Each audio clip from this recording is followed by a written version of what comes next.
Charter act 1833 को British parliament ने east India company के चार्टर को अगले 20 साल तक रिन्यू करने के लिए पास किया था। देखिए, हम लोग 1813 की बात कर चुके हैं कि ब्रिटिश पार्लियामेंट ने ईस्ट इंडिया कंपनी के मोनोपोली को खत्म कर दिया था। सिर्फ 2 चीजों तक उनका मोनोपोली सीमित था, एक था टी ट्रेड और एक था ट्रेड विद चाइना। बट 1833 के चार्टर के बाद जो ईस्ट इंडिया कंपनी का बचा खुचा मोनोपोली था उसे भी खत्म कर दिया गया।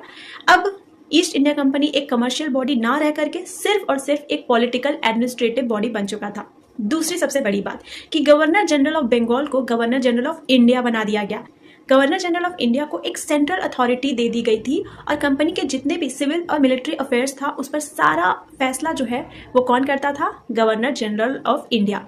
और भारत का फर्स्ट गवर्नर जनरल बना विलियम बेंटिक। गवर्नर जनरल की एग्जीक्यूटिव काउंसिल में पहले 3 मेंबर हुआ करते थे, बट इस चार्टर के बाद एक और मेंबर ऐड कर दिया गया और वो चौथा मेंबर एक लॉ मेंबर हुआ करता था।